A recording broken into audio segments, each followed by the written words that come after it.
Bom, boa tarde, pessoal. Vamos dar início a mais, tá? Hoje nós vamos falar um pouquinho sobre o pâncreas. O pâncreas é um órgão também que é acessório, né? Um tipo de glândula acessória ao sistema digestório.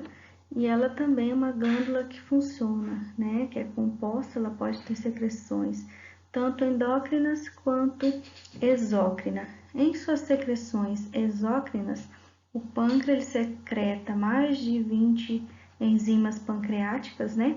Que vão cair lá no duodeno para exercer a função de digerir, né? Alguns compostos da nossa alimentação, né? Então, proteínas, lipídios, carboidratos, todos vão depender dessas enzimas que são secretadas pelo pâncreas exócrino, né?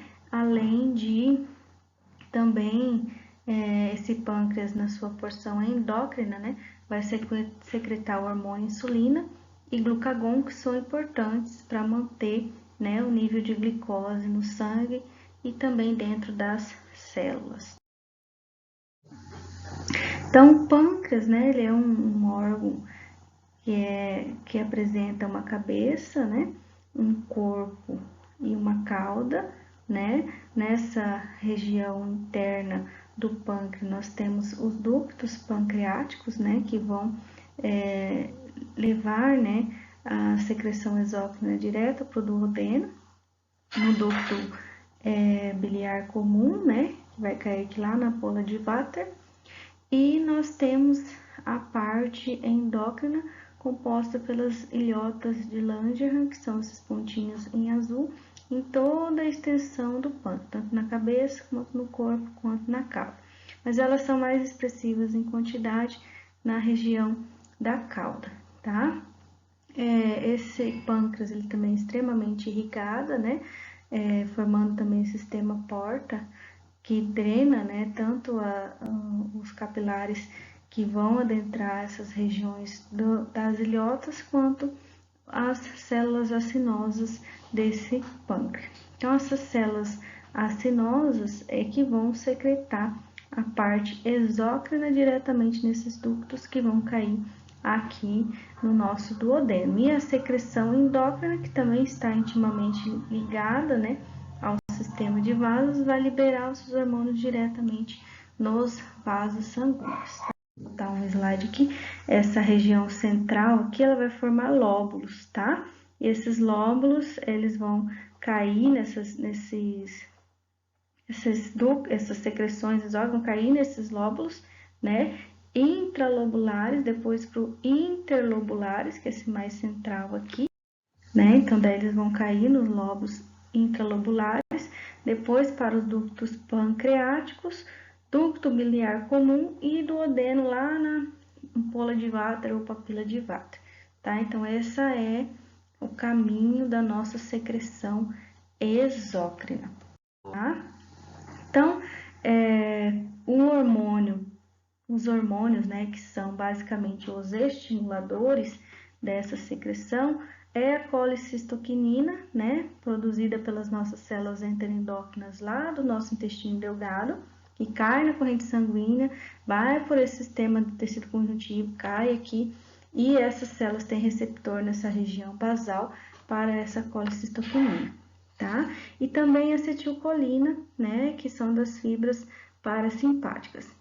Então, aqui mostra, né, a quantidade de grânulos que a gente tem de secreção. Então, o pâncreas ele secreta uma quantidade enorme de enzimas pancreáticas que vão cair nesses ductos, tá? Aqui a gente tem a luz, né, do ácido, e aí aqui a gente tem um ducto intercalar composto por epitélio simples cúbico, tá?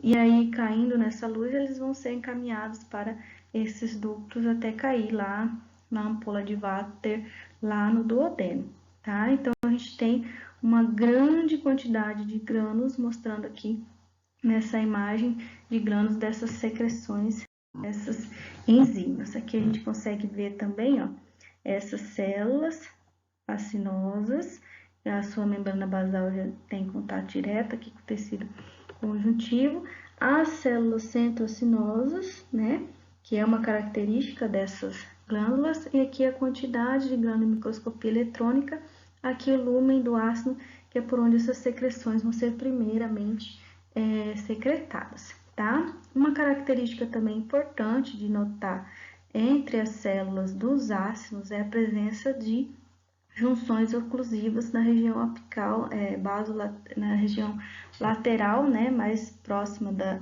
região apical, né, de junções de oclusão. Essas junções de oclusão impedem que essas secreções dessas enzimas caiam aqui na região do espaço intercelular entre uma célula e outra, tá? E a gente consegue ver também a quantidade de organelas que essas células têm que ter para exercer essa função de célula secretora, né? Então, a célula glandular.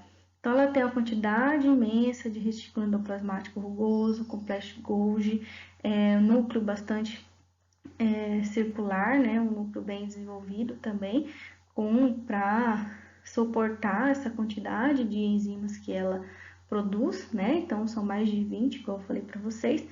E também a secreção além dos hormônios que vão estimular essa produção, a gente tem também a nossa alimentação, né? Então, se a gente tem uma alimentação rica em proteína, por exemplo, ela vai cair no sistema sanguíneo, essa proteína vai cair no sistema sanguíneo, vai interagir também com os vasos sanguíneos lá do nosso pâncreas, que vai induzir a produção maior de enzimas que vão degradar essas proteínas lá no duodeno, tá? Então, a gente tem também essa interação entre o que a gente come e entre a maior expressão de enzima dentro dessas células, tá?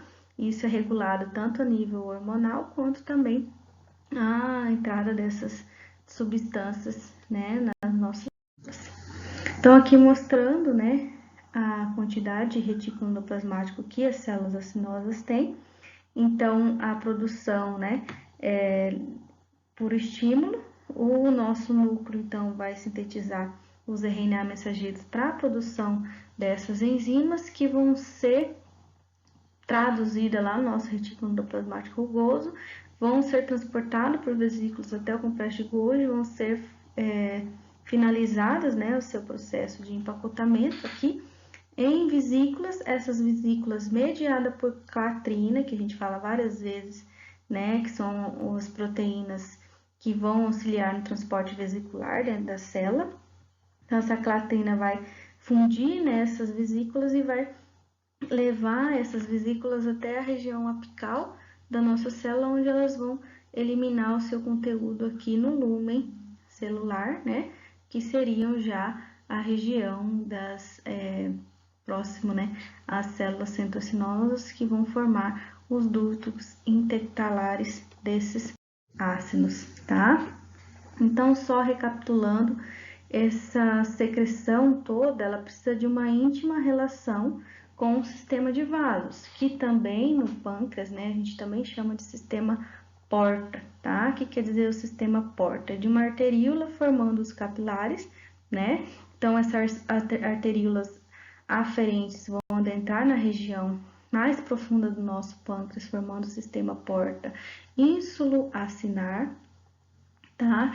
Esse sistema porta insulo-acinar, ela vai ser importante, né, para induzir esses hormônios que são produzidos aqui nessas ilhotas, né, cair nesse sistema sanguíneo e já interagir com essas células dos ácidos, por exemplo, tá? Então, a gente tem a produção de hormônios peptídicos por algumas células daqui dessa ilhota que vão cair nesse sistema sanguíneo aqui e vão, por exemplo, inibir a secreção dessas células acinosas aqui, das enzimas que elas secretam, tá? E aí nós temos, por exemplo, também a insulina, vai regular a secreção de amilase, né?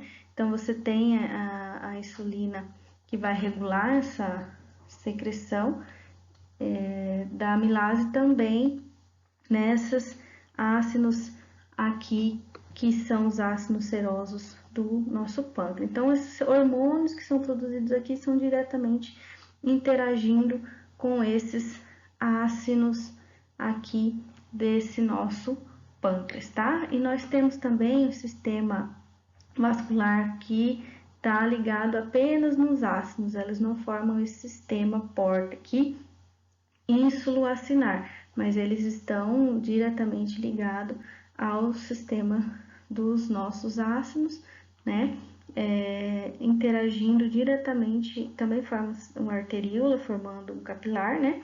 E aí também forma um sistema porta aqui, mas que interage somente com os ácidos. Veja a quantidade de ácidos que a gente tem no pâncreas, né? Muito maior que a quantidade de ilhotas que a gente tem, né? Então, a gente precisa de uma vasta circulação, né? Tanto para garantir nutriente para essas regiões, tanto para essas interações a nível hormonal, né? Porque a gente já viu, por exemplo, que a colicistoquinina vem lá do duodeno, pelo sistema sanguíneo para induzir essas células a secretar mais suco pancreático, por exemplo, tá?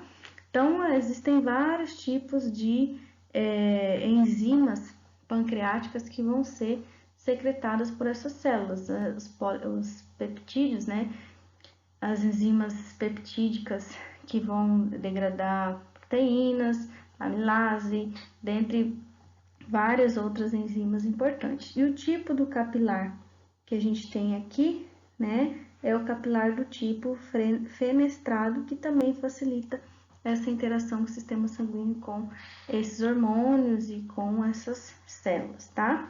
Então, lembrando que a região basal dessas células estão interagindo, né, com o tecido conjuntivo. Então, aqui onde entram esses vasos todinhos aqui, a gente tem a presença de tecido conjuntivo frouxo, né, que por onde também entram vasos linfáticos, sistema nervoso, além dos vasos sanguíneos, tá? Então, a região dos ductos, né, que eu falei para vocês, tanto as células centroacinosas quanto os ductos intercalados, eles vão produzir o bicarbonato. E basicamente a indução da produção desse bicarbonato ele vem do hormônio secretina, tá? Então o hormônio secretina também produzido lá pelo duodeno vai agir aqui na membrana dessas células que têm receptores para essa secretina para ocorrer a produção do bicarbonato, que é um importante neutralizador, né? Um tampão neutralizador do químico que vem ácido lá do estômago, né? Também é importante que essa glândula secreta esses tampões, tá?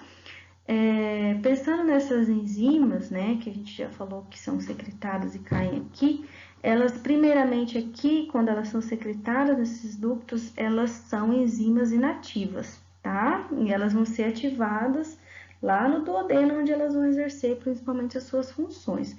Mas podem ocorrer problemas nessas células aqui, onde essas enzimas elas já ficam ativas desde aqui, tá? E aí elas podem causar algumas doenças, por exemplo, a pancreatite, que é um problema que é quase mortal, né, para os seres humanos. A pancreatite, né, essas enzimas elas já começam a ser ativadas aqui, começam a destruir essas células, destruir os vasos do pâncreas, e aí você não tem produção, acaba neutralizando o nosso pâncreas e a pessoa acaba morrendo pela importância que tem toda essa produção de hormônios aqui no nosso corpo, e ela também essa enzima está ativada ali, né, ela também cai no sistema sanguíneo e destrói nossos vasos, causando um grande estrago, né? Então, existem também alguns câncer de pâncreas, né, que justamente começam a essas células aqui a se produzirem de forma exacerbada e errada, e aí ocorrendo erros nessas enzimas que são produzidas aqui, e elas começam a ser ativadas aqui também. Esse câncer também é um dos cânceres mais letais que existem também na espécie humana, tá? Então, aqui resumindo, né, essa interação que existe com os hormônios e com essas secreções das nossas células acinosas, né, você tem a secretina, que vai ser produzida lá pelas células. Primeiro você vai se alimentar, né, o quimoácido vai cair lá do nosso estômago para o nosso duodeno, nosso duodeno vai secretar esses hormônios, colicistoquinina e secretina. Secretina vai agir nas células dos ductos, né? Tanto das centrocinoses quanto dos ductos intercalares, para produzir o bicarbonato. E a colicistoquinina, que tem receptor nessas células acinosas, que tem esse receptor para esse hormônio, vai induzir a produção dessas enzimas pancreáticas, além da acetilcolina que eu já falei para vocês, tá? Então, tudo isso, né, é relacionado a esses hormônios que caem na corrente sanguínea. A interação também com a corrente sanguínea está relacionado com a produção desse bicarbonato, né, que tem interação, né, com a difusão desse CO2 que vai difundir aqui na membrana dessas células, né, dos ductos intercalares. Esse CO2 vai se ligar à água também e vai formar o ácido carbônico, que aí a gente tem que lembrar a importância da anidase carbônica, né, para esse acoplamento, né? Esse ácido carbônico vai dissociar do H+, formando o bicarbonato e água, né? Esse bicarbonato vai ser transportado aqui por esses ductos até o nosso duodeno. O H+, né, e o sódio, eles vão ser transportados também, trocados, né, ativamente na membrana nessa célula, onde o sódio ele vai fluir no lume do ducto também e vai ajudar também nessa neutralidade elétrica aqui, nessas substâncias que são secretadas aqui.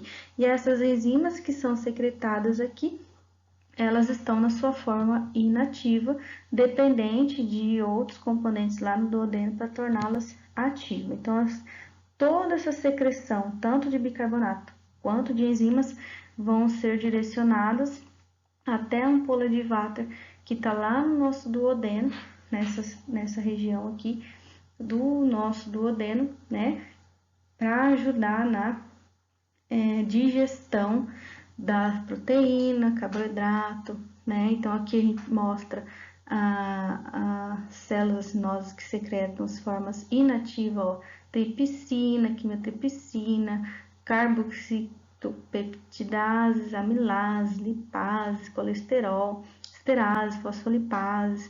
A amilase, lipase, colesterol, esterase e fosfolipase, elas são secretadas na forma ativa, porque elas não causam nenhum dano, tá? As outras secretam inibidores também, né? Então, essas outras enzimas aqui, tripsina e tudo mais, elas estão na forma inativa, né? Porque essas células também secretam inibidores para essas enzimas, tá? Então, isso vai impedir a ativação delas aqui nessas regiões dos nossos ductos, tá? Mas, quando elas caem lá no duodeno, né? Esse inativador, esse inibidor, né? Vai se soltar e aí elas vão exercer sua função lá no duodeno especificamente, tá? E o pâncreas endócrino, né? Que eu já falei para vocês, ela tem as ilhotas são em menor quantidade, mas cada ilhota tem cerca de 3.000 célulazinhas produzindo tanto insulina quanto glucagon, quanto os outros hormônios que eu já falei para vocês, tá?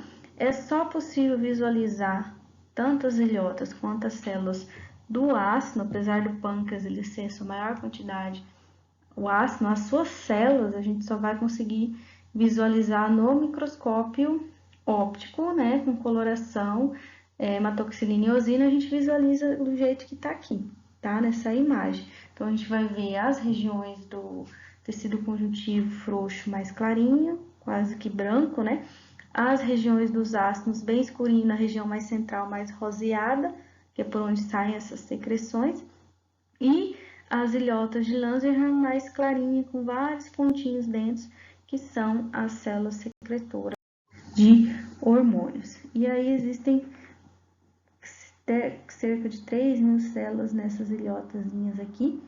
E nessas ilhotazinhas eu não tenho só célula beta e célula alta, secretora de insulina e glucagon, respectivamente, mas eu tenho também outras células, né? Por exemplo, eu tenho essa célula delta que secreta somatostatina, que é um hormônio também, que vai cair na corrente sanguínea, que vai agir inibindo a secreção tanto de insulina quanto de glucagon, né? Então, essa célula delta é extremamente importante também, ela corresponde de 5 a 10% das células aqui, tá? E ela também é importante para a inibição desses hormônios aqui, tá? Nós também temos a célula F ou PP também, alguns livros trazem essa célula F como célula PP, que é considerado rara, mas a gente tem cerca de 1% dessas células também no pâncreas, que secreta o peptídeo pancreático, que eu já falei para vocês a importância desse peptídeo pancreático aqui é agir lá nas nossas células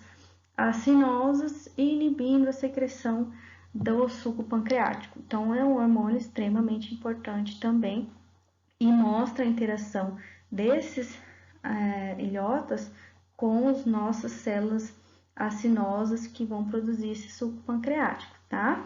E temos também a célula G, né, a famosa célula G que secreta gastrina, tá? Então a insulina, né, ela é um hipoglicemiante, né? E o glucagon é um hiperglicemiante, né? Então elas vão agir, uma age diferente da outra na relação com a glicose, né? Para tirar ou para pôr a glicose no nosso sangue.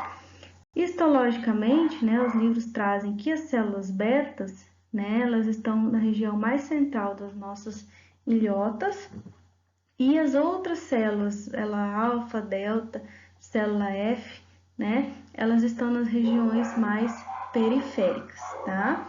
E aí, só lembrando que a maior quantidade dessas ilhotas estão na região da cauda do nosso pâncreas. Aqui a gente consegue ver um núcleo de célula beta. Não é possível diferenciar muito bem todas as células morfologicamente na microscopia óptica, tá? Na microscopia óptica, a gente vai conseguir visualizar os núcleos.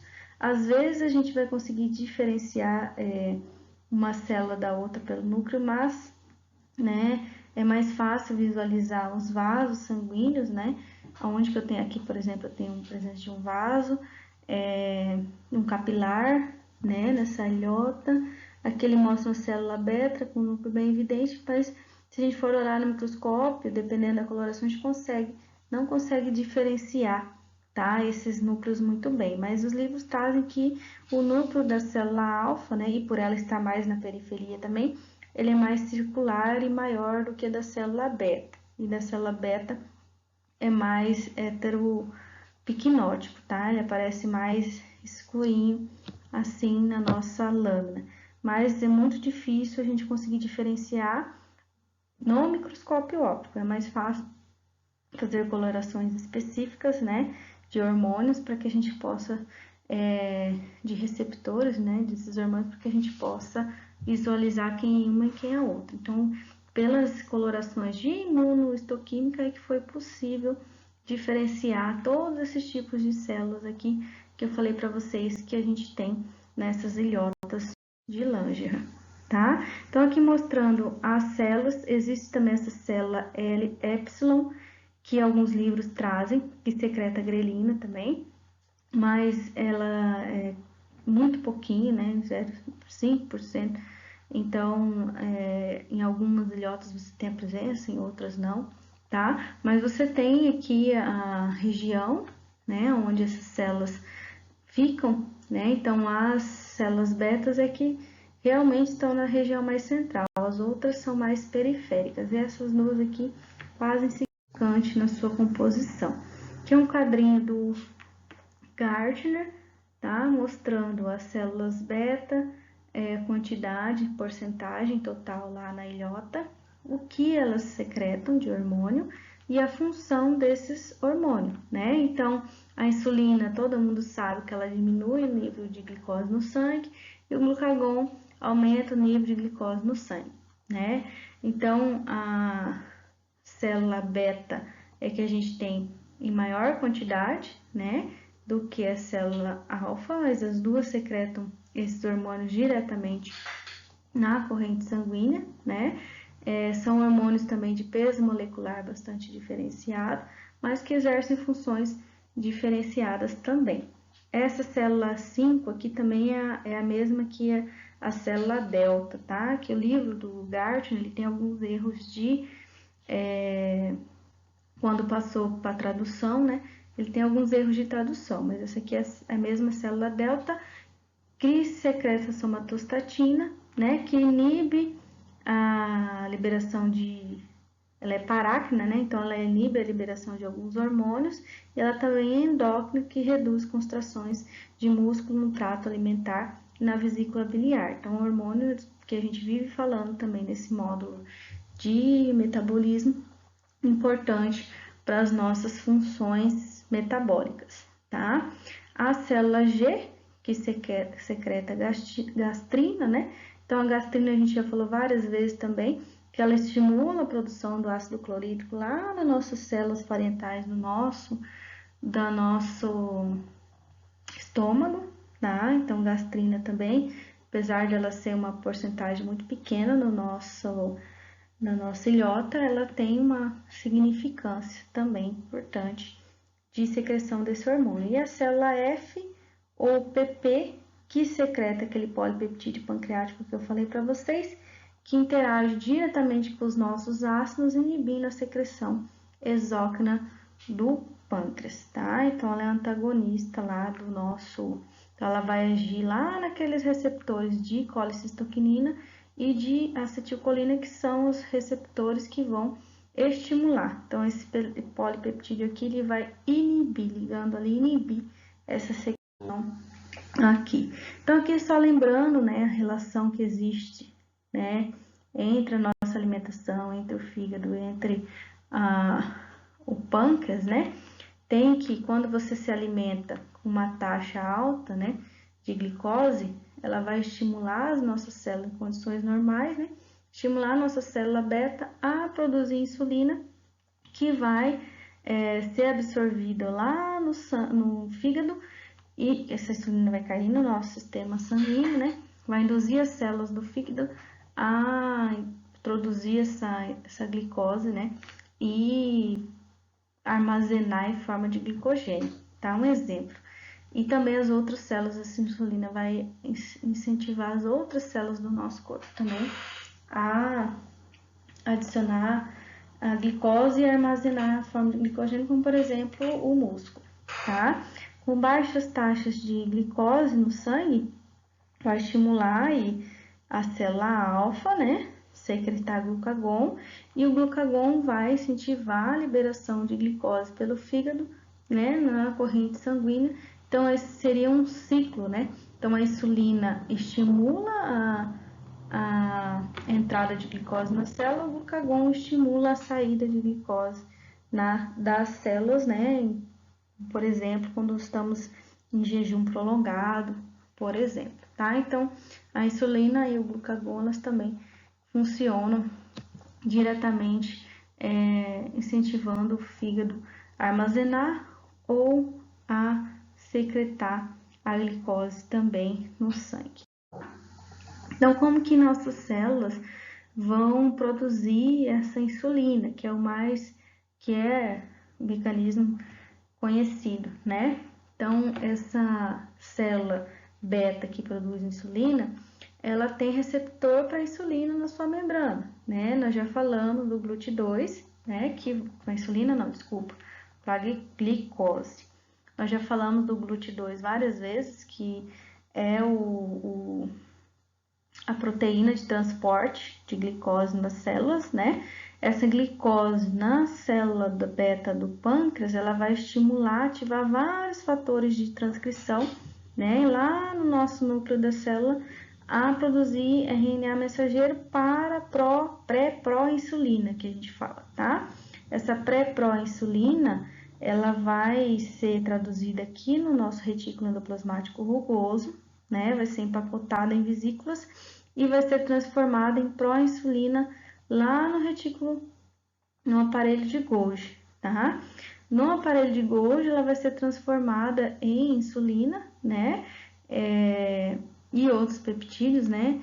e aí vão ser empacotados em vesículas de novo, né? Essas vesículas vão fundir na membrana, mas o transporte dela vai depender de cálcio, né? Então, ela vai também depender das proteínas transportadoras, além de formar ATP, porque tudo isso é com gasto de energia, né? Tanto a glicose entrar quanto a insulina sair, com gasto de energia, né? Formando glicólise também.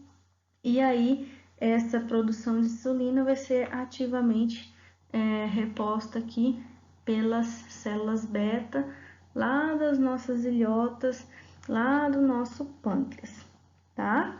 Então, aqui mostrando, né, uma ilhota com uma coloração diferenciada, mostrando a diferença, a quantidade que eu tenho de ácidos pancreáticos, né, aqui na região mais centralzinha, esse vermelhinho, seriam os grânulos de secreção. Todos esses roxinhos é onde estão localizados os núcleos, tá? Aqui a gente tem um vaso, tá? Aqui a gente tem outra ilhota. Aqui, não sei dizer se é um vaso, se é um ducto, que foi cortado na transversal, acho que é um ducto, tá? Que foi cortado na transversal. E aqui nós temos uma ilhota com suas várias célulazinhas que são produtoras de hormônio, tá? Então, lembrando, né, aqui, ó, tecido conjuntivo, pode ser ductos também aqui também. Então, essas células dos ácidos, ela tá uma grande quantidade, ela secreta o nosso pâncreas, então ele vai secretar uma grande quantidade de suco pancreático, né, com as suas enzimas inativas, que vão cair lá no nosso duodeno, ser ativadas e exercer sua função. Os hormônios secretados pelas ilhotas de Langerhans vão cair diretamente nos vasos sanguíneos, que estão adentrando no meu pâncreas pelo sistema de vasos, né, do nosso próprio pâncreas, né, pelo sistema de capilar fenestrados, né. Então, esses capilares fenestrados, esses hormônios vão cair diretamente ali, né. Alguns hormônios produzidos aqui já vão agir diretamente nesses ácidos no próprio pâncreas, outros vão cair na corrente sanguínea, podem ir por fígado, para as outras células do nosso corpo, né, garantir, né, que essa glicose entre nas células ou que essa glicose fique armazenada, né, em forma de glicogênio, por exemplo, no fígado, do músculo, para depois também ser estimulada via glucagon, que também é secretada por essas célulazinhas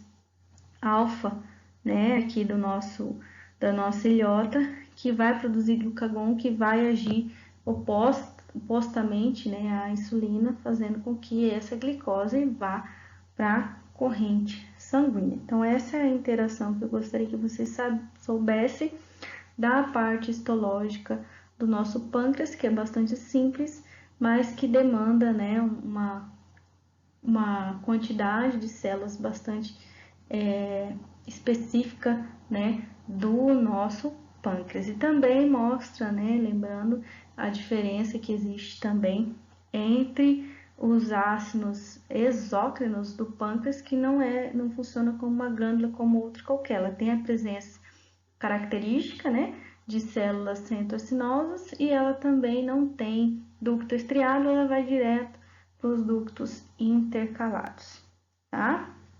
Então, era isso que eu gostaria de mostrar para vocês nessa imagem. Agora,